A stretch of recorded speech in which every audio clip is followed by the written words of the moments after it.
Hello and welcome to Track by Track Reviews. I'm Rory Sullivan, and in today to talk about Deerhoof's new album, Deerhoof vs. Evil. This thing came out about a week or two ago, and Deerhoof, if you don't know, they're on their 10th album. This is number 10. So another band just like Destroyer that's put out a bunch of albums, and this is the 10th. And if you don't know, they're a four-piece band from San Francisco who specializes in fun, lighthearted pop music and also noisy experimental rock. Now, when I first heard Deerhoof a couple of years ago, I could not get past the singing voice of Satomi Matsuzaki because it's not dissimilar to that of a like 5-year-old girl. She's Japanese, so she sings in like broken English at times, like on the song Matchbook Six Maniac. I would sell my soul to devil if I can be the top of the world, and also you of no home, of no family. Just sort of broken English phrases at times. But what kept sucking me in was the drumming Greg Sauernier, which is just totally unorthodox. He's like a modern-day Keith Moon is how I like to think of it, but maybe even crazier the way that he plays. And also the guitar work of John Dietrich, it just kicks ass. He writes some really great guitar riffs. And like I said, that just kept sucking me back in until finally the voice of Matsuzaki just sort of became an essential part of what makes Deerhoof Deerhoof. And the new album Deerhoof vs. Evil scared me for a little bit. Most Deerhoof albums, when I first hear them, I don't really know what to think of them, and eventually, so far, all of them have grown on me, and now I love them. And this album I thought was going to be terrible, and I was doing a classic example of judging a book by its cover. I saw the album title and cover, Deerhoof vs. Evil. I just didn't really dig that title. I thought it was going to be really poppy and really accessible, and it is, but I didn't expect that to be a good thing. And also just the cover is really different. It's just really straight and looks like they did it on like Microsoft Paint or something, whereas their old album covers look like homemade art projects. I don't know why, that just kind of turned me off to the album, but I was pleasantly surprised with this album, and yeah, let's go track by track and check it out. The first song on the album is a title that I'm going to butcher, but I'm going for it. Kidorm Nome Somia. It starts off with this really weird noises, and then we get into this really great, almost math rock guitar riff from John Dietrich, which sounds great, and I didn't really expect a guitar part like that. Then the verses start, and the first thing that I really noticed was Greg Sauernier's drumming is really restrained. He's just playing a really, really straight, simple beat. And it's actually very deceptive because I expected this song to just sort of like randomly freak out because they're playing it so straight that I expected just like out of nowhere, like boom, boom, like crazy guitar riff, nice drum fill. But really all it does is it gets kind of louder towards the end. But all in all, this song leaves a good taste in my mouth. The next song on the album, Behold a Marvel in the Darkness, is the first example of just how fun this album can be.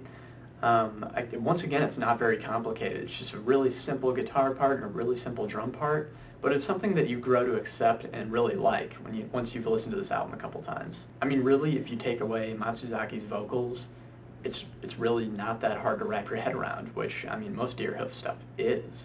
But this, if you took away her vocals and it was just the instruments, I think you could tell it's Deerhoof, but it's just so simple.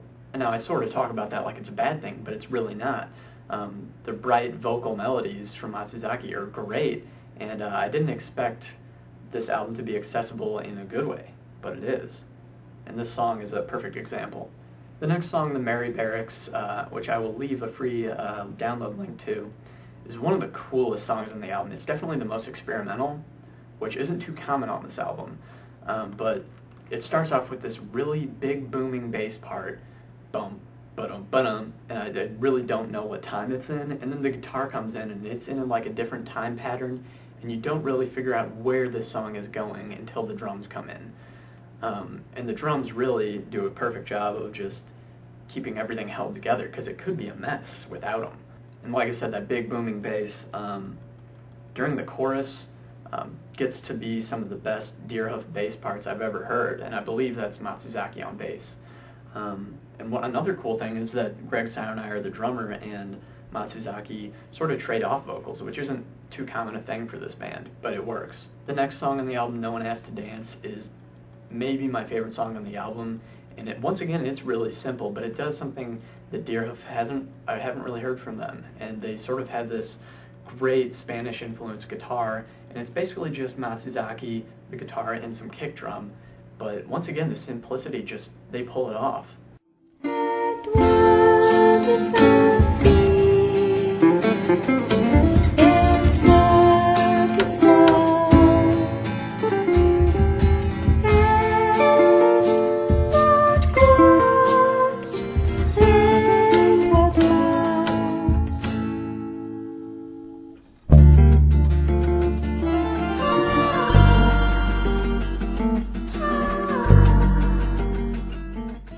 The next song on the album, Let's Dance to the Jet, is the shortest song on the album, and it's also instrumental, so I guess kind of a transitional piece. It's not a totally necessary song, but it's got a cool guitar riff and is mostly led by this sort of strange synth that almost sounds like a ringing phone at times. I mean, like I said, not a necessary song, but not a bad one either. The next song has my favorite title on the album, Super Duper Rescue Heads, and the music fits perfectly with the title because it's fun as hell too. And Deerhoof, for me, their songs always sort of fall on two sides, like I said, the pop and the rock, and this song's definitely on the very extreme of the pop side, and it's really, really fun.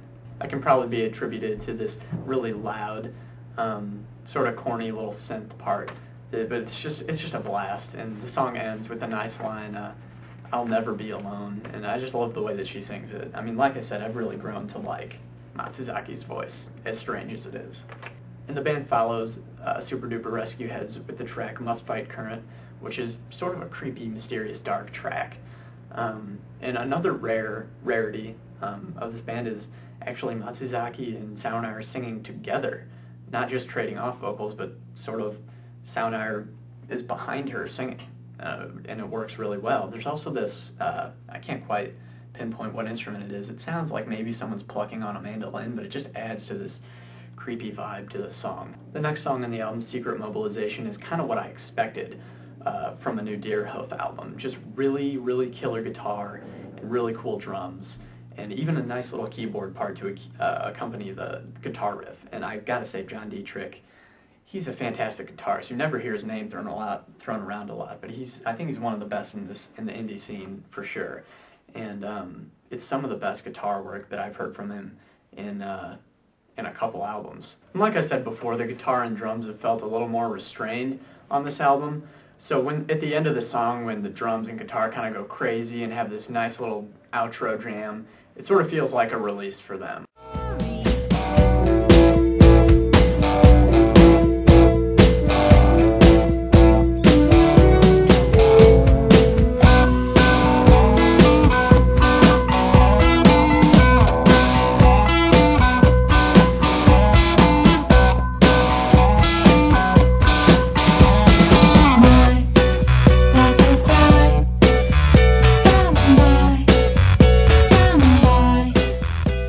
The next song, Hey I Can, is one of the catchiest on the album, and Matsuzaki, as she has been known to do in the past, sings the verses in Japanese. And having taken 2 years of Japanese in high school, I can say that she says "choto mate," which means one moment, and that's all I can remember.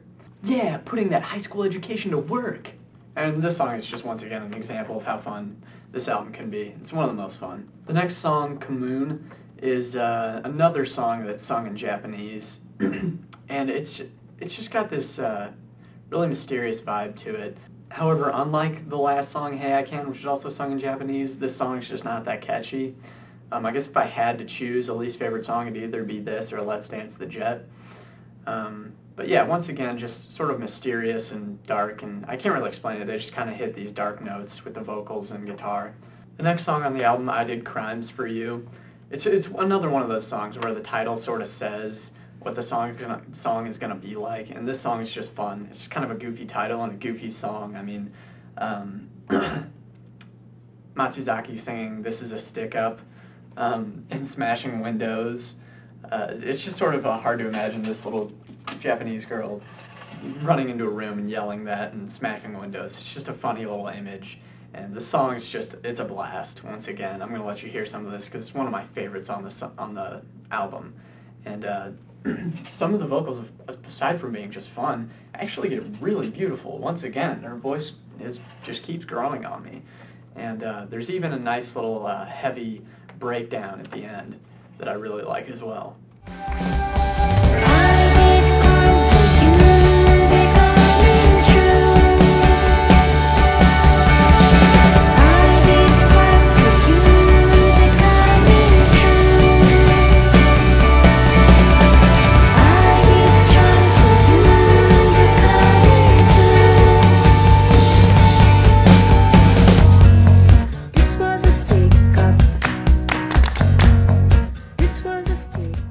Final song on the album, Almost Everyone, Almost Always, features Soundire on vocals. Again, it's just drums, keyboard, and Greg's vocals. And really, sometimes the songs where Greg sings turn out being my favorites. I mean, examples I'm thinking of right now are Odyssey and Cast Off Crown. I don't know. They really do add a nice, like if you're getting sort of tired of Matsuzaki's voice, which does tend to happen. I mean, like I said, it's been growing on me, but it's nice to have Greg Soundire's vocals there to even it out a little bit.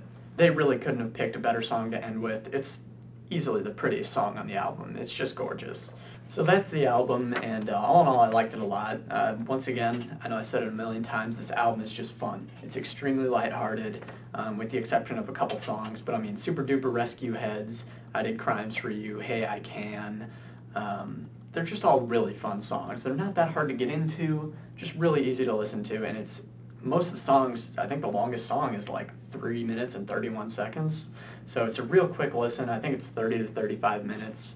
And I've also got to talk about how this album is more accessible. I mean, most of their albums take several listens to get into and really fully appreciate. But this album, there's 2 or 3 listens, which sounds like a lot, but it's not for Deerhoof. And you know what? It got its hooks in me. It caught on. And I've got to talk about Greg Soundiire because really he was very restrained on this album. I mean, if you don't know Greg Soundiire and haven't heard previous Deerhoof work, you don't know that he's one of the craziest drummers out there. I mean, just type in Greg Soundiire on YouTube and look at the videos. He's one of the most unique drummers I've ever heard. I don't know a single person who sounds like him, and I love him for that. And on this album, you know what? He played the drums to fit the music in the most appropriate way that he could, and I like that, because he's not just thinking as a drummer, he's thinking as a musician and what's best for the album as a whole, and I think that's great stuff. And another cool thing about this album is just how each song sounds different. I know that music show JP, that he really didn't like this album because none of the songs really went together, and you know what? He's totally right. These songs, each song is different. But for me, I thought that was a really cool thing. It sort of goes back to my last question of the week, and I'm pretty sure this album probably sparked that question in my brain. How important is cohesiveness or cohesion to you? And I guess when all the songs are good, for me, it didn't really matter, because I like all these songs. Like I said, not really a bad song on here. And another cool thing is they released this album, song by song. They leaked it themselves all over the world, and there's this really cool map on their website, deerhoofversusevil.com, where it shows where each song was released. So in, like, Santiago, they have No One Asked to Dance, which has a nice, cool Spanish guitar. And then over in Japan, they have Hey I Can being released, which is sung mostly in Japanese. And then here they had The Merry Barracks, which is just a cool rock song. So it was really cool how they really thought that out. I think it adds a lot. It's sort of like that same sort of pan-global thing that Most Def did with the Ecstatic, where each song sounds different. It sounds like it was from a different part of the world. I really like how they did that. I think that's a cool idea. The cons may be lacking a little bit of experimentation. I mean, like I said, these songs are really accessible, really easy to get into, but they aren't much to wrap your head around. I mean, you've gotten pretty much all you can out of the songs within the first couple listens, and then after that it's just, you're just having fun. I mean, it's not really a deep thinker's album. There's not as much crazy rock energy. It's really more focused into fun pop energy, which, you know what, I think they accomplished that. And I was thinking 7.5, and I think I'm going to stick with that. 7.5 out of 10. I almost just bumped it up to an 8 right there, but there's just not enough there.